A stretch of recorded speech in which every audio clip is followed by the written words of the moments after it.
నా పేరు ఆదిరెడ్డి, మాది అంబర్పేట గ్రామం, కత్లపూర్ మండల్ సార్. అయితే మేము జిల్లా జగిత్యాల్. మేము బర్రెల ఫామ్ నడిపించుకుంటున్నాం సార్.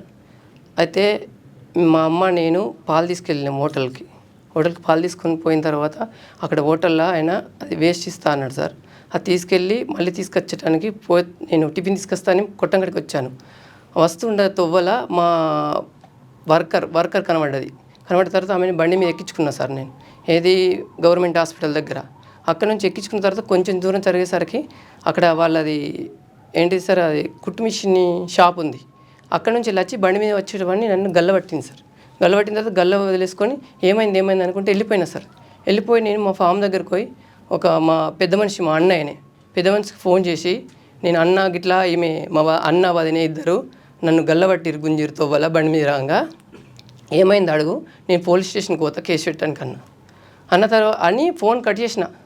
వచ్చి మీద పడి గల్ల అందుకొని మస్తు కొట్టిరు సార్. ఎట్లా పడితే అట్లా కొట్టిరు. ఎవ్వరు వస్తే వాళ్ళను దూరం నూకేసుకుంటా మస్తు కొట్టిరు సార్. నాకు నడవస్తలేదు, కదలస్తలేదు సార్. మొత్తం బొత్త పేలికలన్నీ నాకు ఇన్ఫెక్షన్ అయ్యింది సార్. 2 రోజులు మొత్తానికి మోషన్ బ్లడ్ పోయినా సార్. నేను పోయి కేసు ఇచ్చారు మా భార్య వాళ్ళు. పోయి కేసు పెట్టిన తర్వాత నేను హాస్పిటల్ అడ్మిట్ ఉన్నా సార్. అడ్మిట్లు ఉన్న తర్వాత సార్ వచ్చి ఎంక్వైరీ చేసుకుని పోయింది సార్. ఇవన్నీ అయిన తర్వాత కూడా ఉల్టా నా మీద కేసు పెట్టారు. మళ్ళీ నా మీద కేసు పెట్టారు. నేను వాళ్ళకి కొట్టలేదు, ఒక్క దెబ్బ కూడా కొట్టలేదు సార్. మొత్తానికి నాకు ఘోరంగా చేసి నాకు నడవరాని పరిస్థితి అయిపోయింది సార్. ఇప్పుడు డాక్టర్లు ఏమంటారంటే 3-4 నెలల దాకా మేము ఏం చెప్పలేము, నడుము వస్తుందా రాదా తెలియదు అంటారు సార్. నడవలేని పరిస్థితి అయిపోయింది. అయినా మళ్ళీ వీళ్ళు ఇక్కడ మాకు న్యాయం జరగలేదని ఎస్పీ దగ్గరికి అయింది సార్, సిఏ దగ్గరికి పోయారు సార్. వీళ్ళందరి దగ్గరికి పోయిన తర్వాత ఎస్ఐ గారు మా ఇంటికి వచ్చి అక్కడ వచ్చి బెదిరించి మా ఇంటికి వచ్చి నాతో సంతకం తీసుకున్నాను సార్. నేను అడిగిన సంతకం ఎందుకంటే ఏం లేదు, వాళ్ళ మిన్న కేసు అయితే వాళ్ళదే ప్రాబ్లం బాగుంది, వాళ్ళ మిన్న కేసు అయితే నువ్వేం భయం పెట్టుకోకు, నీకు న్యాయం జరుగుతుంది అని చెప్పింది సార్. సంతకం పెట్టిన తర్వాత బయటకు పోయే ముందు నేను ఇట్లా ఫోన్ పెట్టుకుంటా, ఫోటోలు తీస్తురా సార్. మిమ్మల్ని ఫోటో ఎందుకు తీస్తాం మేము అన్నాను సార్. అన్న తర్వాత మీ భార్య కూడా లెక్క లేకుండా తిరుగుతుంది, ఎక్కడికి పడితే అక్కడ తిరుగుతున్నది, తిరుగుడు కనుక అద్దులేదు బద్దలేదు, కొద్దిగా అంతా అదుపులో ఉంచుకోమని చెప్పండి. అవే పెయి మీదకి వస్తున్నాయి, మీ పెయి మీదకి అనుకుంటా బెదిరించిపోయింది సార్. బెదిరించిపోయిన తర్వాత మళ్ళీ మా భార్య కూడా సీఏ దగ్గరికి వెళ్ళి సార్ ఇట్లా బెదిరించి వచ్చిండు సార్ ఎస్ఐ గారు, మా మీద రిటర్న్ కేసు పెట్టిండ్రు, పెద్ద కేసు పెట్టేసారు అని చెప్పి చెప్పుకున్నాను సార్. నేను న్యాయం చేస్తా సార్, నేను మాట్లాడతా అన్నాడు. మాట్లాడలేదు, చేయలేదు సార్. నాకు ఇంత ఘోరంగా అయిపోయింది. ఘోరంగా అయిన తర్వాత కూడా నా మీద రిటర్న్ కేసు పెట్టిరు మళ్ళీ. సార్ మాకు ఇక్కడ ఎస్సీ మాకు న్యాయం చేస్తలేడు సార్. మాకు 20 రోజులైనా కూడా మమ్మల్ని పట్టించుకోకపోతే మేము ఎస్పీ దగ్గరికి వెళ్ళి కంప్లైంట్ ఇచ్చినాం సార్. ఎస్పీ దగ్గరికి వెళ్ళి కంప్లైంట్ ఇస్తే డిఎస్పీ దగ్గరికి తోలేసిళ్ళు. డిఎస్పీ బాగా ఫైర్ అయింది సార్. డిఎస్పీ బాగా ఫైర్ అయ్యి నేను సీఏ దగ్గరికి పంపిస్తా, మీరు సీఏ దగ్గరికి వెళ్ళండి అని చెప్పేసి అంటే సీఏ దగ్గరికి వెళ్ళాను సార్.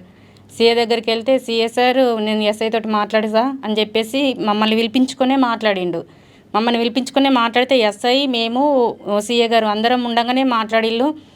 ఎస్ఐ సార్ సైలెంట్గానే కూర్చున్నాడు. సీఏ సార్ అడిగిన కొద్దీ మేము చెప్పినాం సార్. సీఏ సార్ మనకు సీసీ ఫొటోస్ ఉన్నాయని చెప్పినా కూడా ఎంక్వైరీ చేయలేరు సార్, మేమే తీసుకొని ఇస్తేనే తర్వాత తీసుకున్నారు సార్ వాళ్ళ దగ్గర నుంచి అని చెప్పేసి మేము చెప్పినాం సార్. చెప్పినా కూడా నేను తీసుకున్నా కదా అమ్మా అని చెప్పేసి సీఏ సార్ తోటి చెప్తున్నాడు. సార్ మీరు తీసుకోలేరు, మేమే తీసుకున్నామని చెప్పేసి అట్లా అన్నాం. మళ్ళీ ఒకటి వాళ్ళకు మేము అసలు వాళ్ళని ఒక్క దెబ్బ కూడా కొట్టలేదు సార్. పంచాదు మా అక్క కొడుకు వాళ్ళ బిడ్డనిచ్చారు సార్. ఇంటి పేరు జవాజీ రాజరెడ్డి, జవాజీ గంగా జమున, మా చిన్నబాబు వాళ్ళ కొడుకు కోడలు వాళ్ళు. అయితే మాకు వాళ్ళకి ఏ సమస్య లేదు సార్, ఎప్పటి నుంచి సమస్య లేదు.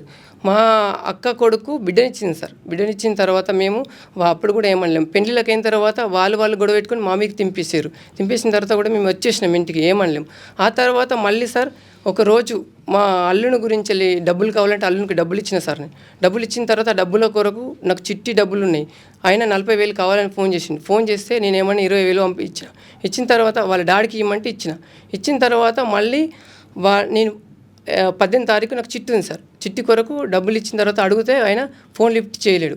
2-3 సార్లు ఫోన్ చేసిన. 2-3 సార్లు ఫోన్ చేసిన తర్వాత ఆయన అయితే నన్ను కొట్టిరు సార్. కొట్టిన తర్వాత దెబ్బలు కొట్టిరు, కింద పడగొట్టిరు, ఎక్కడెక్కడ కొట్టిరు, పురుషలమ్మని తొక్కిరు, నడుములేసి తొక్కిరు సార్. ఎక్కడ పడితే అక్కడ ఘోరంగా కొట్టిరు. బొండ్రికాయ కింద పడగొట్టి బొండ్రికాయకి సీరియస్ గుంజిరు సార్.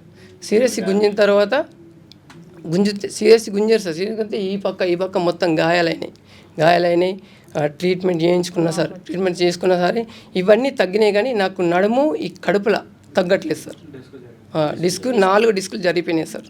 4 డిస్కులు జరిగిపోయినాయి. ఘోరంగా చేసారు.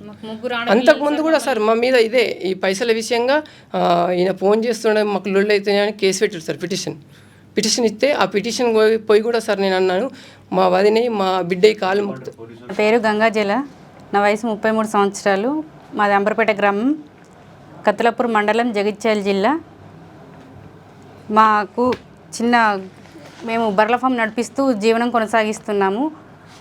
మాకు డైరీ ఫామ్ నుంచి మా పాలేరు ఆమెను ఎక్కించుకొని బైక్ పైన వెళ్తుండగా మా వాళ్ళు మాకు అన్న వదినలైన ఆదిరెడ్డికి అన్న వదినలైన జమున రాజరెడ్డి వాళ్ళు దారిలో అడ్డగించి దాడి చేయడానికి ప్రయత్నించారు. అది తప్పించుకొని డైరీ ఫామ్ దగ్గరికి మా ఆయన డైరీ ఫామ్ దగ్గరికి వెళ్తే అక్కడ ఫోన్ మాట్లాడుతుండగా బైక్ పై నుంచి దాడి చేస్తూ వెనుక నుండి వచ్చి దాడి చేశారు.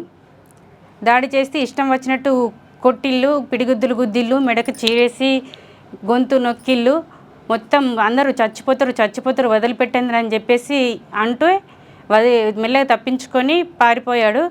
అక్కడి నుంచి మా చాందిని వాళ్ళ దగ్గరకు వచ్చి మా చాందిని కూడా బెదిరించింది, వాడు బైక్ ఎందుకు ఎక్కినామని చెప్పేసి.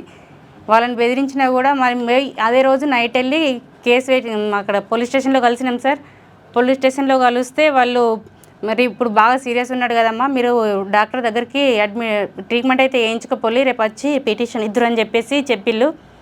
పిటిషన్ తెల్లరు వచ్చి పిటిషన్ ఇచ్చిన సార్. నేను ఇచ్చిన పిటిషన్ ఇది అయితే నేను ఇచ్చిన పిటిషన్ రాయకుండా వాళ్ళు కానిస్టేబుల్ తోటి పిటిషన్ రాయించిల్లు సార్. వాళ్ళ కానిస్టేబుల్ తోటి పిటిషన్ రాయించిల్లు.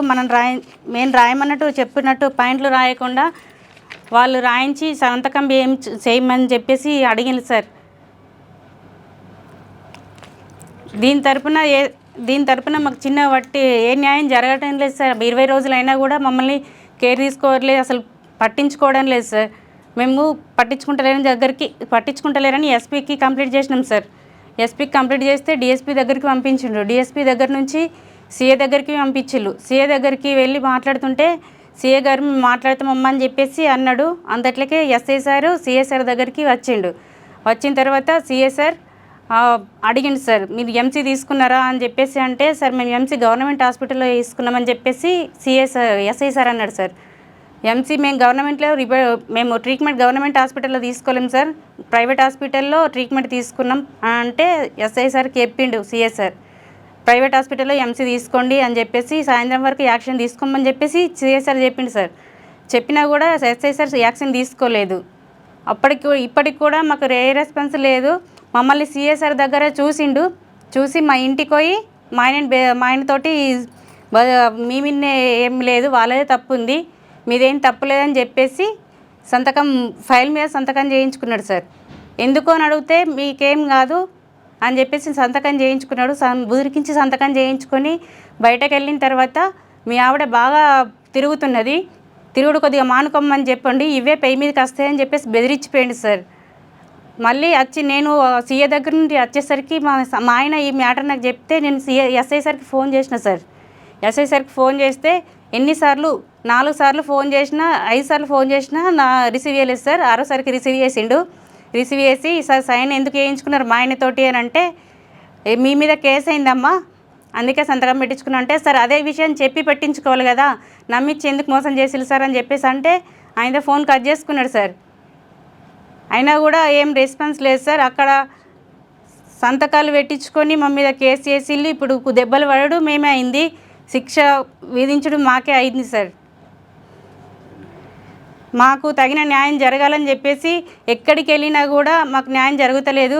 ఇక్కడికి వస్తే న్యాయం జరుగుతుందని చెప్పేసి జగిత్యాల డిస్టిక్ నుంచి మేము హైదరాబాద్ వచ్చినాం సార్. 3 డేస్ అవుతుంది. 3 డేస్ నుంచి వెయిటింగ్లో ఉన్నాం. సార్ మీటింగ్లో ఉండుకు మాకు కలవలేదు. ఈరోజు కలిసినాం సార్. మీ వ్యాపారం అభివృద్ధి కావాలని కోరుకుంటున్నారా? అయితే వెంటనే క్యూనస్ని సంప్రదించండి. Schools, colleges, banks, shops, office promotions, land promotions, political promotions, restaurant promotions, hospital promotions, పుట్టినరోజు వేడుకలు, శుభకార్యాలు, వ్యాపారాలు ఏవైనా సందర్భం ఏదైనా ఇప్పుడే క్యూన్యూస్ ద్వారా తెలియజేయండి. మీ వ్యాపారాన్ని అభివృద్ధి చేసుకోండి.